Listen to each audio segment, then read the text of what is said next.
ആശംസിച്ച ശ്രീമാൻ ചന്ദ്രബാബു അവർ ആരാധനായിട്ടുള്ള രാഷ്ട്രീയ സ്വയംസേവക സംഘത്തിന്റെ ഇരിങ്ങാലക്കുട ജില്ലാ സംഘചാലക് ശ്രീ ദിവാകർജി, ബാലഗോപാൽജി,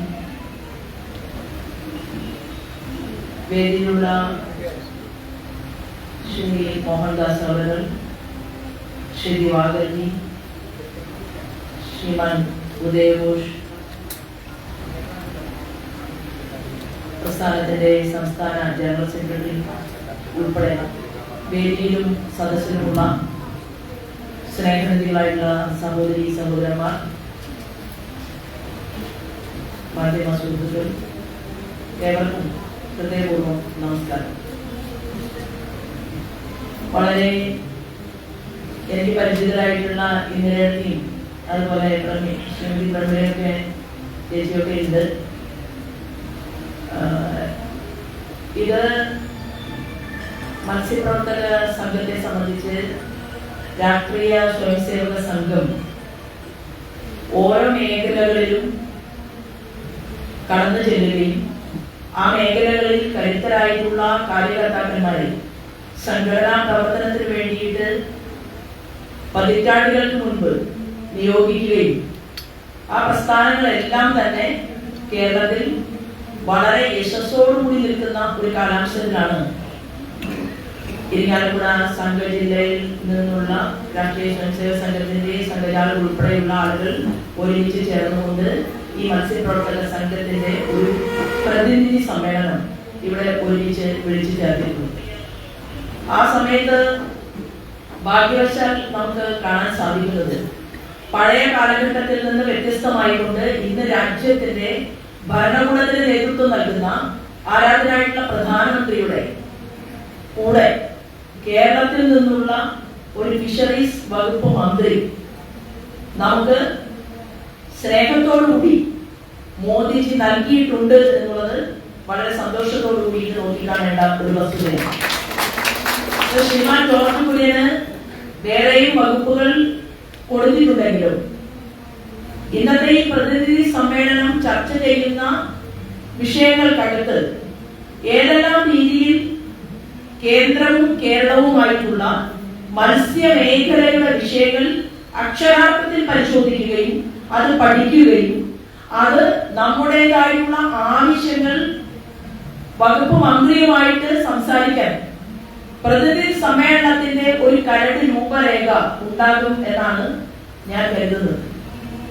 എല്ലാവരും ഒരുമിച്ചിരുന്നുകൊണ്ട് ചർച്ച ചെയ്യുമ്പോൾ ഇന്ന് കേരളത്തിൽ അങ്ങോളം ഇങ്ങോളം നമുക്ക് ഏറ്റവും കൂടുതൽ ഉപയുക്തമാക്കാൻ സാധിക്കുന്ന ഒരു വലിയ ടീം പ്രവർത്തകരാണ് സാധാരണക്കാരെ സഹായിക്കാൻ കെൽപ്പുള്ള.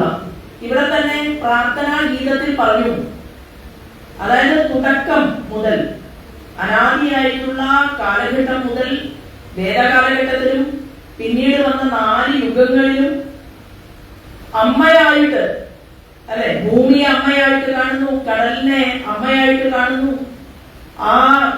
അവിടെ തന്നെ വേദവ്യാസ മഹർഷിയെ സ്മരിക്കുന്നു. വേദവ്യാസ മഹർഷിയുടെ അമ്മയെ കുറിച്ച് പ്രാർത്ഥനാ ഗീതത്തിൽ പറയുന്നു. അപ്പോ നമ്മൾ പറയും, അതായത് ശരിക്കും ഒരു വ്യക്തിയുടെ പാരമ്പര്യത്തിന്റെ പൈതൃകത്തിന്റെ നാഡീമിടിപ്പായിട്ടുള്ള ഒരു സംഘടനയാണ്, പ്രസ്ഥാനമാണ് മത്സ്യപ്രവർത്തക സംഘം എന്ന് പറയുന്നത്. ഈ മത്സ്യപ്രവർത്തക സംഘത്തിന്റെ കാഴ്ചപ്പാടുകൾ, ആ കാഴ്ചപ്പാടുകൾ നമുക്ക് അവതരിപ്പിക്കാനും പറയാനും സാധിക്കുന്ന രീതിയിൽ ഒരു മലയാളി തന്നെ വകുപ്പ് മന്ത്രിയായിട്ട്, സഹമന്ത്രിയായിട്ട് ഡൽഹിയിൽ ഇരിക്കുന്നുണ്ട് എന്നുള്ളതും അദ്ദേഹം ഇടയ്ക്കിടയ്ക്ക് കേരളം സന്ദർശിക്കുന്നുണ്ട് എന്നുള്ളതും സന്തോഷകരമായിട്ടുള്ള ഒരു വസ്തുതയാണ്. വെറുതെ നമ്മൾ നോക്കുന്ന സമയത്ത് കഴിഞ്ഞ ദിവസം ശ്രദ്ധയിൽപ്പെട്ടത് മറൈൻ പ്രൊഡക്റ്റിന്റെ എക്സ്പോർട്ട്, അതിന്റെ ഡെവലപ്മെന്റ് അതോറിറ്റിയുടെ കണക്ക് പ്രകാരം നമ്മുടെ രാജ്യത്തിന് ഏതാണ്ട് 57 ലക്ഷം കോടിയിൽ പരം തുകയുടെ വിദേശ നാണ്യം നേടിത്തരുന്ന ഒരവസ്ഥയിലേക്ക് മത്സ്യപ്രവർത്തകർ, കടലിൽ പണിയെടുക്കുന്നവർ, അവരുടെ അത്യധ്വാനം കൊണ്ട് അവർക്ക് ഈ രാജ്യത്തിന് മുതൽക്കൂട്ടാകാൻ സാധിക്കുന്നു എന്നുള്ളത് വലിയ രീതിയിൽ ആ മറൈൻ മേഖല ചർച്ച ചെയ്യുകയാണ്. ലോകത്തെ വിദേശ രാജ്യങ്ങൾ, വലിയ വികസിത രാജ്യങ്ങൾ, ആ വികസിത രാജ്യങ്ങൾ നമ്മുടെ ഈ ശക്തിയെ, മത്സ്യപ്രവർത്തനത്തിന് പോകുന്നവരുടെ ശക്തി സ്രോതസ്സിനെ ലോകം ചർച്ച ചെയ്യുന്ന ഡിബേറ്റുകൾ, ക്ലാസുകൾ അവർ ഭാരതത്തെ ഉറ്റുനോക്കുന്നു എന്നാണ് പറയുന്നത്. അങ്ങനെ നോക്കുന്ന സമയത്ത് ഇത്രയും ഒരു വിദേശ നാണ്യം നമ്മുടെ രാജ്യത്തിന്, ഭാരതത്തിന് നേടിക്കൊടുക്കാൻ സാധിക്കുന്ന ആളുകൾ ഒരു ചെറിയ വിഭാഗമാണ് ഞാൻ പറഞ്ഞത്, ഒരു ചെറിയ ഭാഗം മാത്രമാണ് ഞാൻ പറഞ്ഞത്. അതിൽ തന്നെ കേരളത്തില് 6396 കോടി രൂപ കേരളത്തിന് സംഭാവനയാണ്. നമ്മുടെ മത്സ്യപ്രവർത്തന മേഖലയിൽ പണിയെടുക്കുന്ന സഹോദരന്മാരുടെ, അവിടെ തന്നെ കടലോര മേഖലയിൽ ചെറിയ ചെറിയ പ്രവർത്തനങ്ങൾ, പണികളെല്ലാം ചെയ്യുന്ന അമ്മമാര്, ഇവര് കടലിൽ പോയിട്ട് മീൻ പിടിക്കാൻ അല്ലെങ്കിൽ അധ്വാനിക്കാൻ, അത് വിൽപ്പന നടത്താൻ, അവരുടെ കൈകളിൽ നിന്ന് ശക്തി സ്രോതസ്സായിട്ട് കാറ്റായാലും മഴയായാലും വെയിലായാലും എല്ലാത്തിനെയും സഹിച്ചുകൊണ്ട് വീടിനകത്തിരിക്കുന്ന അമ്മമാർ, പെൺകുട്ടികൾ, അവിടെ എല്ലാം തന്നെ മനസ്സിന്റെ അധ്വാനം കൊണ്ട് കൂടിയാണ് കടലിനകത്ത് മത്സ്യപ്രവർത്തകർ പോയിട്ട് പണിയെടുക്കുന്നത് എന്നുള്ള കാര്യത്തിൽ തർക്കമില്ല. അപ്പൊ അത്രയും കേരളത്തിന് ലഭിക്കുമ്പോ ഇതിനനുസരിച്ചുള്ള ഒരു സുരക്ഷിതത്വം അത് മത്സ്യപ്രവർത്തകരുടെ കുടുംബാംഗങ്ങൾക്ക് കൊടുക്കുന്നുണ്ടോ എന്നുള്ള ചോദ്യം ഈ കേരള സംസ്ഥാനം അതീവ ഗൗരവത്തോടുകൂടി ചർച്ച ചെയ്യപ്പെടണം എന്നുള്ളതാണ്. അതിന് എന്ത് രീതിയിലും കടുത്ത ജോലി ചെയ്യാൻ തയ്യാറുള്ള, നാട്ടിൽ ഒരു ദുരന്തം ഉണ്ടായാൽ, ഒരു ഭൂകമ്പം ഉണ്ടായാൽ, ഒരു പ്രളയം ഉണ്ടായാൽ അതിന് മുന്നണി പോരാളിയായി നിന്നുകൊണ്ട് പട്ടാളക്കാരെ പോലെ പ്രവർത്തിച്ച ആളുകളാണ് മത്സ്യപ്രവർത്തകർ എന്ന് പറയുകയും അവരുടെ വള്ളവും വലയും അവരുടെ അത്യധ്വാനത്തിന് ആവശ്യമായിട്ടുള്ള വസ്തുതകൾ നഷ്ടപ്പെട്ടിട്ട് കൂടി അവർ ക്യാപ്റ്റന്മാരെ പോലെ, ഭടന്മാരെ പോലെ എന്റെ സംസ്ഥാനത്തിന് വേണ്ടി പ്രവർത്തിച്ചുവെന്നും ഞാൻ അവർക്ക് ഒരു ബിഗ് സല്യൂട്ട് കൊടുക്കുന്നു എന്ന് പറഞ്ഞ കേരളത്തിന്റെ മുഖ്യമന്ത്രിയുടെ വാക്കുകൾ അത് വെള്ളത്തിൽ വരച്ച വര പോലെ പ്രവർത്തനശേഷി ഉപയോഗിച്ചു. നിങ്ങൾ എല്ലാവരും ചേർന്ന് ആ ദുരിതത്തിൽ ആളുകൾക്ക് കൂട്ടായി, ആളുകളുടെ ജീവൻ രക്ഷിച്ചു.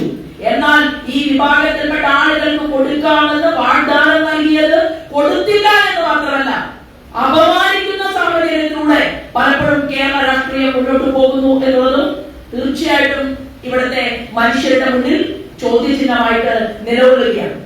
ഈ ജനങ്ങളുടെ ആരോഗ്യം മാത്രമല്ല, അവർക്ക് ഭക്ഷ്യസുരക്ഷ ഉറപ്പാക്കാൻ, അവരുടെ കുട്ടികൾക്ക് നല്ല കോളേജുകൾ ഉണ്ടാക്കാൻ, നല്ല ഫിഷറീസ് ഇൻസ്റ്റിറ്റ്യൂട്ടുകൾ ഉണ്ടാക്കാൻ, അവിടെ റിസർച്ച് ചെയ്യുന്ന, അവിടെ പഠിക്കുന്ന, ഈ മേഖലയ്ക്ക് ആവശ്യമായിട്ടുള്ള ആഴക്കടൽ മത്സ്യബന്ധനം ഉൾപ്പെടെയുള്ള കാര്യങ്ങളെ കുറിച്ച് ചർച്ച ചെയ്യാൻ സാധിക്കുന്ന, ടെക്നോളജിയുടെ മെസ്മറിസം കൂട്ടിച്ചേർത്തുകൊണ്ട് മത്സ്യമേഖലയെ എങ്ങനെ മുന്നേറ്റണം എന്ന് ചിന്തിക്കാൻ സാധിക്കുന്ന, കുട്ടികളെ വരെ വാർത്തെടുക്കാൻ സാധിക്കുന്ന ഒരു നാടാണ് കേരളം.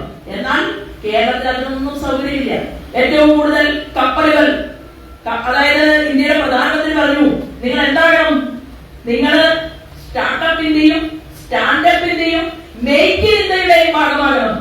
നിങ്ങൾ ജോലി ചോദിച്ചുകൊണ്ട്, ജോലി യാചിച്ചുകൊണ്ട് അങ്ങനെ നടന്നു പോയി സർട്ടിഫിക്കറ്റുമായിട്ട് നടന്നു പോകുന്ന ആളുകളല്ല വേണ്ടത്. നിങ്ങൾ ആളുകൾക്ക് ജോലി കൊടുക്കണം, നിങ്ങൾ കച്ചവടം നടത്തണം, നിങ്ങൾ അതിനാവശ്യമായിട്ടുള്ള പണം സമ്പാദിക്കാൻ നിങ്ങളെ സഹായിക്കാൻ കേന്ദ്ര ഗവൺമെന്റ് ഉണ്ട്. ആ കേന്ദ്ര ഗവൺമെന്റ് ഈ പണം കോടിക്കണക്കിന് രൂപ മത്സ്യമേഖലയ്ക്ക് വേണ്ടി തരാൻ തയ്യാറാണ്. എന്നാൽ കേന്ദ്ര ഗവൺമെന്റുമായി ചർച്ച നടത്താൻ അതത് സംസ്ഥാന ഗവൺമെന്റുകൾ തയ്യാറാകണം. കാരണം എന്താണ്? ഫെഡറൽ സംവിധാനം നിലനിർത്തിയാണ് നമ്മുടെ രാജ്യത്ത്, എല്ലാവർക്കും അറിയാം. അപ്പോ മറ്റു കടലോരമുള്ള സംസ്ഥാനങ്ങളിലെ മുഖ്യമന്ത്രിമാർ, അവിടുത്തെ ഫിഷറീസ് മേഖല കൈകാര്യം ചെയ്യുന്ന വകുപ്പ് മന്ത്രിമാർ, അവർ പോയിരുന്ന് ചർച്ച ചെയ്തുകൊണ്ട് ഞങ്ങളുടെ സംസ്ഥാനത്തേക്ക് ഇവിടുത്തെ മത്സ്യപ്രവർത്തകർക്ക് വേണ്ടി എന്ത് കിട്ടുമെന്ന് പരിശോധിക്കുമ്പോ കേരളം രാഷ്ട്രീയ മാനം നോക്കിക്കൊണ്ട്, രാഷ്ട്രീയത്തിന്റെ ഞങ്ങൾ വേറെ പാർട്ടിക്കാരാണ് കേരളം ഭരിക്കുന്നത്, അതുകൊണ്ട് ഞങ്ങൾക്ക് കേന്ദ്രം നൽകിയിട്ടുള്ള ഫിഷറീസ് വകുപ്പ് മന്ത്രിയുമായിട്ട് ചർച്ച നടത്താൻ ഞങ്ങൾക്ക് സൗകര്യമില്ല എന്ന് പറഞ്ഞുകൊണ്ട് മുഖം തിരിച്ചിരിക്കുന്ന ഒരു നാടായിട്ട് ഈ കേരളത്തെ നമുക്ക് കാണാൻ സാധിക്കുകയാണ്. അത് ഫിഷറീസ് മേഖലയിൽ മാത്രമല്ല, ടൂറിസത്തിന്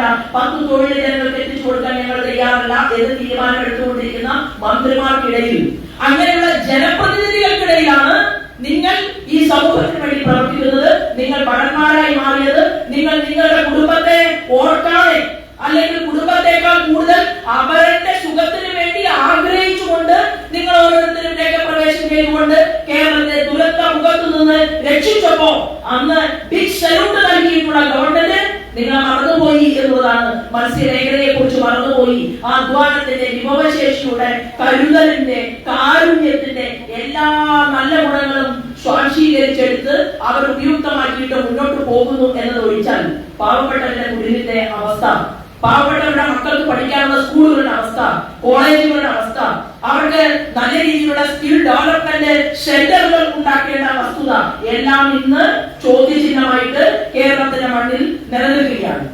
ഇപ്പൊ നമുക്കറിയാം, ഈ മത്സ്യ ലഭ്യതയുടെ കുറവ് വരുമ്പോൾ വലിയ വലിയ അപകടങ്ങളെയും വെല്ലുവിളികളെയും നോക്കാൻ, അല്ലെങ്കിൽ അതിനെ ഭേദിക്കാൻ, ആ വെല്ലുവിളികളെ ഏറ്റെടുത്തുകൊണ്ട് മുന്നോട്ട് പോകുമ്പോ 2012 തന്നെ ഒരു കണക്ക് നമ്മുടെ മുന്നിലുള്ളത് ഏതാണ്ട് 3,99,000 ടൺ മത്തി ലഭിച്ച സമയം. ആ സമയത്ത് ഇന്ന്, അതായത് ഏറ്റവും സാധാരണക്കാരൻ വാങ്ങുന്ന ഒരു മീനിനെ കുറിച്ചാണ് ഞാൻ പറയുന്നത്. അന്ന് അത്ര ഉണ്ടായിരുന്നുവെങ്കിൽ ഇന്ന് 2021 കണക്ക് പരിശോധിക്കുമ്പോൾ അത് 3,298 ടണ്ണായിട്ട് കുറഞ്ഞു. അത്രേ നമുക്ക് കടലിൽ നിന്ന് എടുക്കാൻ സാധിക്കുന്നുള്ളൂ, അത് ഉപയോഗപ്പെടുത്താൻ സാധിക്കുന്നുള്ളൂ. അപ്പൊ എന്തുകൊണ്ടാണ് ഈ മത്സ്യമേഖലയിലെ പാവപ്പെട്ടവർ പോയി പണിയെടുക്കുന്ന, ജീവിക്കുന്ന, അവർക്ക് ആവശ്യമായിട്ടുള്ള സാങ്കേതിക സൗകര്യങ്ങൾ ചെയ്തു കൊടുക്കേണ്ട സമയത്ത് ചെയ്തു കൊടുക്കാത്തത് കൊണ്ടും, കടലിനെ വേണ്ട രീതിയിൽ സംരക്ഷിക്കാത്തത് കൊണ്ടും, പാരിസ്ഥിതിക മലിനീകരണത്തെ മാറ്റി നിർത്തിക്കൊണ്ട് കടലമ്മയെ സംരക്ഷിക്കാനുള്ള സംവിധാനം ഒരുക്കാത്തത് കൊണ്ടും, തീരദേശത്ത് ആവശ്യമായിട്ടുള്ള ആരോഗ്യ സുരക്ഷാ സംവിധാനങ്ങൾ ഒരുക്കി കൊടുക്കാൻ സാധിക്കാത്തത് കൊണ്ടുമാണ് ഈ മത്സ്യ വിപണനത്തെ കൂടുതലാക്കാൻ സാധിക്കാതെ അത് കുറഞ്ഞുകൊണ്ടിരിക്കുന്നത്. ഇത് ഈ മേഖലയിൽ മാത്രമല്ല, നമ്മള് അരി ഉത്പാദനം നടത്തുമ്പോൾ നമുക്ക് പാടശേഖരങ്ങളുണ്ട്, അരിയില്ല, ആന്ധ്രാക്കാരനെ പോയി കണ്ട് കൈകൂപ്പി തൊഴുതു നിന്ന് ഞങ്ങൾക്ക് വീട്ടിലെ കഞ്ഞി കുടിക്കണമെങ്കിൽ നിങ്ങൾ അരി തരണം എന്ന് പറയുന്ന ഒരു സാഹചര്യം ഉള്ളതുപോലെ തന്നെ നമ്മളെ എക്സ്പോർട്ട് ചെയ്തയക്കാൻ ശേഷിയുള്ള, സൗകര്യമുള്ള ഈ മത്സ്യത്തൊഴിലാളികൾക്ക് അവർക്ക് ഉപജീവനമാർഗം കഴിക്കാൻ ആവശ്യമായിട്ടുള്ള മത്സ്യ വിപണനത്തിന് സാഹചര്യം ഒരുക്കാൻ സാധിക്കാതെ ഇത് പാവപ്പെട്ടവർക്ക് 1 കിലോ മത്തി ഇത്ര രൂപയ്ക്ക് വാങ്ങേണ്ട ഒരു സാഹചര്യം കൂടി ഇന്ന് കേരളത്തിന് മണ്ണിൽ വന്നിരിക്കുന്നു എന്നുള്ളതാണ്. അതിന്റെ ഗുണം അത് ഈ പിടിച്ചുകൊണ്ടുവരുന്ന ആൾക്ക് കിട്ടുന്നുണ്ടോ? അതിനെ കുറിച്ച് പറയുകയാണെങ്കിൽ അത് ആധികാരികമായിട്ട് സംഘടനയ്ക്ക് വ്യക്തമായിട്ട് പ്രതിനിധി സമ്മേളനത്തിൽ ആ വിഷയങ്ങളെല്ലാം ചർച്ച ചെയ്യാൻ സാധിക്കും എന്നുള്ളത് കൊണ്ട് ഞാൻ അതിലേക്കൊന്നും കടക്കുന്നില്ല. ഇവിടെ നമുക്ക് കാണാൻ സാധിക്കുന്നത് ഏതാണ്ട് സ്റ്റേറ്റിൽ, ഈ സ്റ്റേറ്റിലെ ഒരു ചെറിയ കണക്ക് നമ്മൾ പരിശോധിച്ചാൽ 10.10 ലക്ഷം മത്സ്യത്തൊഴിലാളികള് ക്ഷേമനിധി ബോർഡിൽ 10 ലക്ഷത്തോളം, അല്ലെ, 10 ലക്ഷത്തോളം മത്സ്യത്തൊഴിലാളികൾ ക്ഷേമനിധി ബോർഡില് രജിസ്റ്റർ ചെയ്യണം എന്നാണുള്ളത്. അത്ര ആളുകളാണ് ഉള്ളത് കേരളത്തിൽ. അതിനേക്കാൾ എത്രയോ ഇരട്ടി ആളുകൾ മത്സ്യമേഖലയിൽ പണിയെടുത്തിട്ടും ഇന്ന് നിയമപരമായിട്ട് രജിസ്ട്രേഷൻ നടത്തിയിട്ടുള്ളത് 2.5 ലക്ഷം പേരുടെ കണക്കാണ് ഗവൺമെന്റിന്റെ കയ്യിലുള്ളത് എന്നാണ് പറയുന്നത്. അപ്പൊ ബാക്കി ആളുകളുടെ കണക്ക് എന്തുകൊണ്ടാണ് ഇല്ലാത്തത്? കണക്കുണ്ടെങ്കിലല്ലേ ആ കണക്കനുസരിച്ചുകൊണ്ട് ആനുകൂല്യങ്ങൾ കിട്ടും. കണക്ക് വ്യവസ്ഥാപിതമായിട്ട് ഗവൺമെന്റിന്റെ കയ്യിലുണ്ടെങ്കിൽ ആ കണക്ക് വെച്ചുകൊണ്ട് ഒരു ചർച്ച നടത്താൻ വേണ്ടിയിട്ട് തീർച്ചയായിട്ടും സംസ്ഥാന ഗവൺമെന്റിന് അതിന് ഇൻട്രസ്റ്റ് വേണം, അവർക്ക് താല്പര്യം വേണം.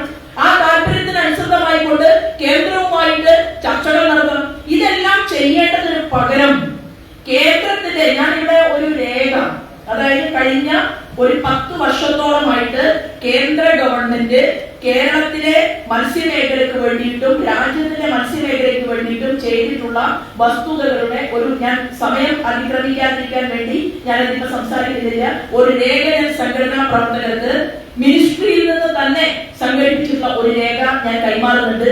അതൊന്ന് വായിക്കുകയും അത് പരിശോധിക്കുകയും അത് കടലോര മേഖലയിലുള്ള വീടുകളിൽ ചെറിയ ചെറിയ ഗ്രൂപ്പുകളെ ചേർത്തുകൊണ്ട് അവരെ ബോധവൽക്കരിക്കുകയും നമ്മൾ ശക്തമായിട്ടുള്ള ഒരു സമര സംഘടനയായിട്ട് നമ്മൾ മാറുക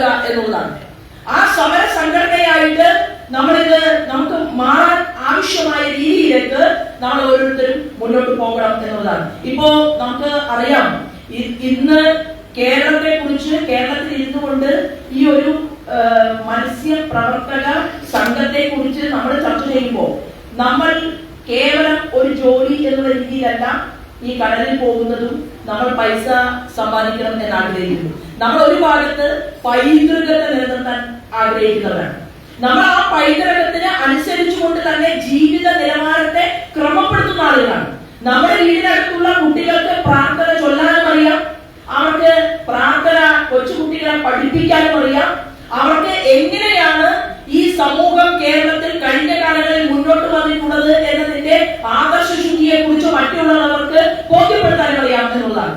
എന്നാൽ കേരളത്തില് ചില മേഖലകളിൽ ചില ആളുകളെ എന്ത് ഉദ്ദേശത്തിന് വേണ്ടിയിട്ടാണോ ഓരോ സംഘടനകൾ രൂപപ്പെടുന്നത്, ആ രൂപപ്പെടുന്നതിന് വിരുദ്ധമായിട്ട് അവര് പോലും അറിയാതെ അവരെ മസ്തിഷ്ക പ്രക്ഷാളനം നടത്തിക്കൊണ്ട് അവരെ ചില മേഖലകളിലേക്ക് തിരിച്ചുപിടിക്കുകയാണ്. എന്താണ്? അവരുടെ കുട്ടികൾ അമ്പലത്തിൽ പോകണ്ട, അവരുടെ കുട്ടികൾ പ്രാർത്ഥിക്കണ്ട, അവരുടെ കുട്ടികൾ ഇംഗ്ലാഷ് സിന്ദാബാദ് വിളിച്ചാൽ മതി, അവരുടെ കുട്ടികൾ നാടിന് എതിരായിട്ടുള്ള ഏതൊരു വിധ്വംസക പ്രവർത്തനത്തിന് പോയാലും കുഴപ്പമില്ല എന്ന് തീരുമാനമെടുത്തിട്ടുള്ള ഒരു പാർട്ടി, ആ പാർട്ടിയുടെ നേതൃത്വത്തിൽ ഭരണകൂടത്തിന് അവർ നേതൃത്വം കൊടുക്കുമ്പോ ഒരേ ജോലി ചെയ്യുന്ന, ഒരേ തൊഴിലെടുക്കുന്ന, ഒരു കടലമ്മയുടെ അടിത്തട്ടിൽ ഈ പണിയെടുക്കാൻ വേണ്ടി പോകുന്ന ആളുകളിൽ മാറി ചിന്തിച്ചുകൊണ്ട് ചില വിഭാഗത്തിൽപ്പെട്ട ആളുകൾ ആരായിരിക്കണം?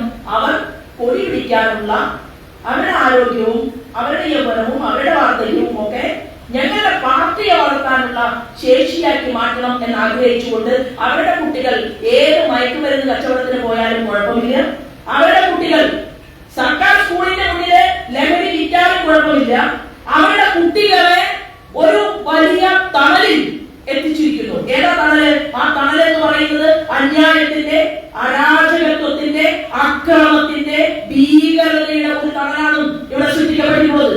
ആ തണൽ സൃഷ്ടിക്കപ്പെട്ടുകൊണ്ട് മത്സ്യമേഖലയെ ദൈവികമായിട്ട് കണ്ടിരുന്ന നമ്മുടെ പ്രസ്ഥാനത്തിന്റെ അപ്പുറത്ത് ഞങ്ങൾ നിങ്ങൾക്ക് പലതും തരാം, കാരണം ഞങ്ങൾക്ക് ജില്ലാ പഞ്ചായത്ത് മെമ്പറുണ്ട്, ഞങ്ങൾക്ക് MLA ഉണ്ട്, ഞങ്ങൾക്ക് മുഖ്യമന്ത്രിയുണ്ട്, ഞങ്ങൾക്ക് മന്ത്രിയുണ്ട്, അതുകൊണ്ട് ഞങ്ങൾ നിങ്ങൾക്ക് എല്ലാം തരാമെന്ന് പറഞ്ഞുകൊണ്ട് അവരുടെ കൊടി പിടിപ്പിച്ച് അവരുടെ മുദ്രാവാക്യങ്ങൾ പിടിപ്പിച്ച് ഈശ്വരനിൽ നിന്ന് പോലും, ഈശ്വരീയമായ ചിന്തയിൽ നിന്ന് പോലും അവരെ മാറ്റി നിർത്തിക്കൊണ്ട് ഇന്ന് നമ്മുടെ നാട്ടിൽ കാണുന്ന സർവത്ര അരാജകത്വത്തിലേക്കും ആരാന്റെ മക്കളെ തള്ളിവിട്ടുകൊണ്ട് അത് കണ്ട് MLA-യും ഇപ്പൊ അറിയാമല്ലോ, PSC-യുടെ കമ്മീഷൻ ചെയർമാനാകട്ടെ വലിയ വലിയ ആളുകളൊക്കെ ലക്ഷക്കണക്കിന് രൂപയുടെ ശമ്പളം വാങ്ങുമ്പോ ഈ കൊടി പിടിക്കാൻ പോകുന്നവന്റെ കുട്ടിയുണ്ടല്ലോ, അവൻ കടലോരത്ത് മദ്യത്തിനും മയക്കുമരുന്നിനും അവന്റെ കയ്യിൽ ഇപ്പൊ പറയും എന്തെല്ലാം പേരുകളിലാണ് മയക്കുമരുന്നുകൾ വരുന്നത്.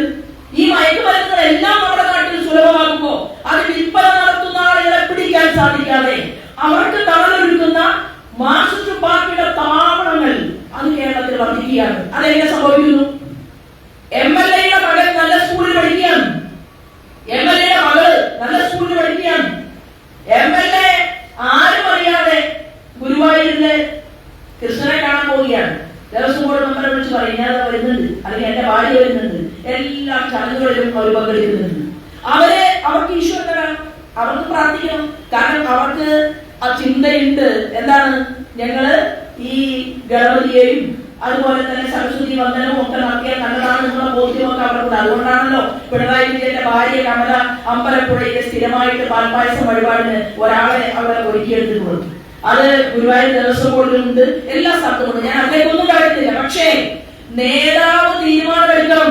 നേതാവിന്റെ കുടുംബത്തിന് അവകാശപ്പെട്ടത് നേതാവിനോടൊപ്പം യാത്ര ചെയ്യുന്ന സർവ്വസാധാരണക്കാർക്ക് കിട്ടണമെന്നുള്ള, അതിനാണ് കമ്മ്യൂണിസം എന്ന് പറഞ്ഞത്. സർവ്വ തൊഴിലാളികളും ഒരുപോലെയാകണം എന്ന് ചിന്തിച്ചുകൊണ്ട് അവരെ കൊടി പിടിച്ച് ഇന്ന് നമ്മുടെ കേരളത്തില് ഓരോ ഏരിയ കമ്മിറ്റികളിലും മയക്കുമരുന്ന് ലോബികൾ പ്രവർത്തിക്കുകയാണ്.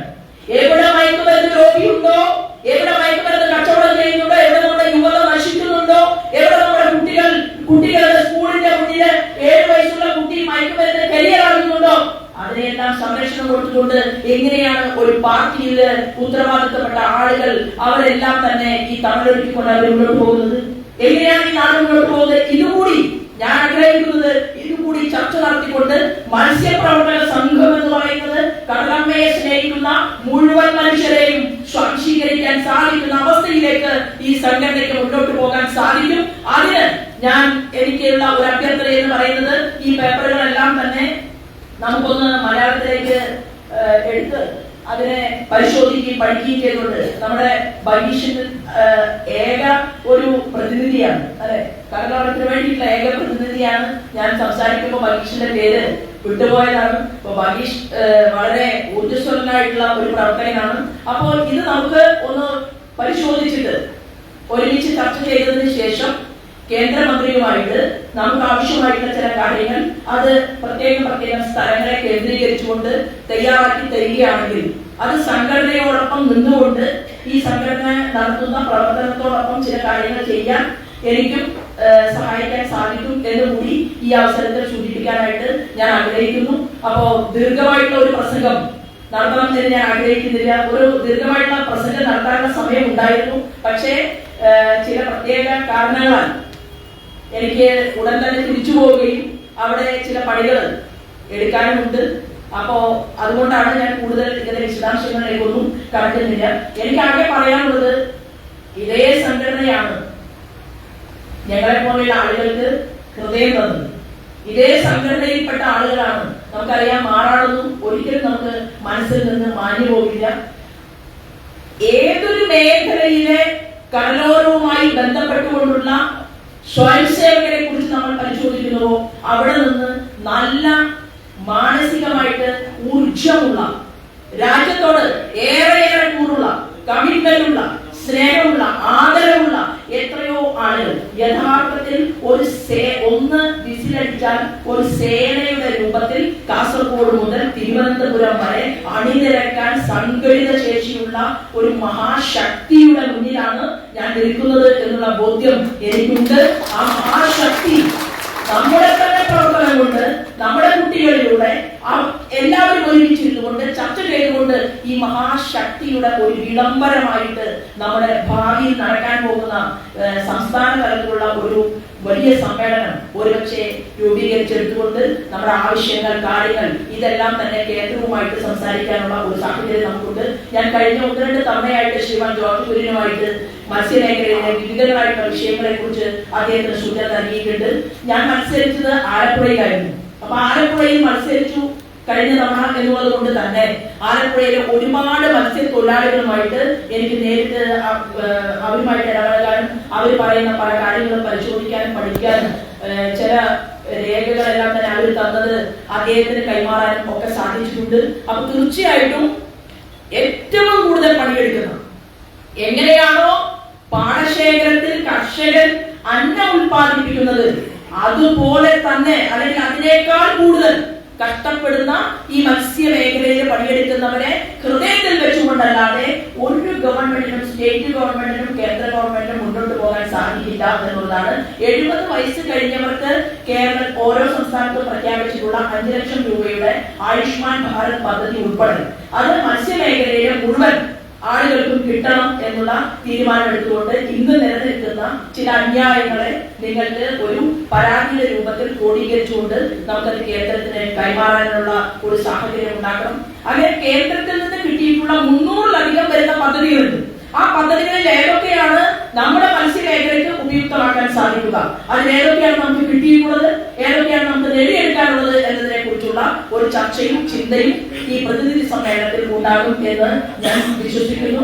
നമുക്ക് തീർച്ചയായിട്ടും ഒരു പ്രതീക്ഷയുണ്ട്. കാരണം വരാൻ പോകുന്ന നാളുകളിൽ എന്തിനാണ് അധികാരം എന്ന് പറയുന്നത് കൃത്യതയോടുകൂടി കാര്യങ്ങൾ നിർവഹിക്കാൻ വേണ്ടിയിട്ടാണ്.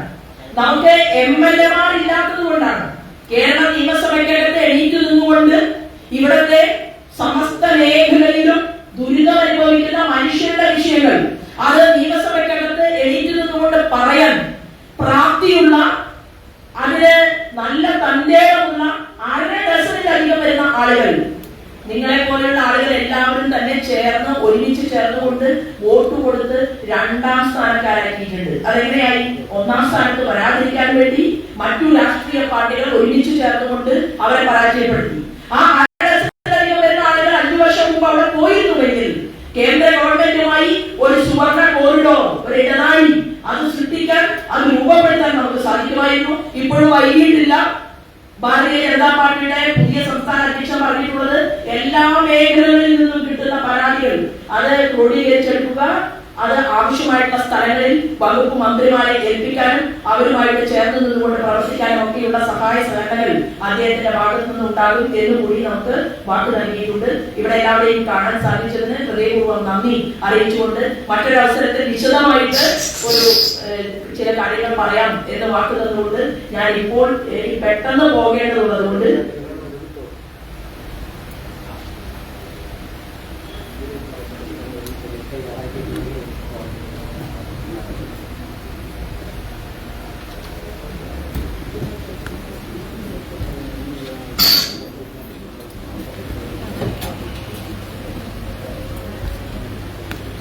ഞാൻ എന്റെ വാക്കുകൾ നിർത്തുന്നു. എല്ലാവർക്കും സ്നേഹത്തോടുകൂടി വന്ദേ മാതരം.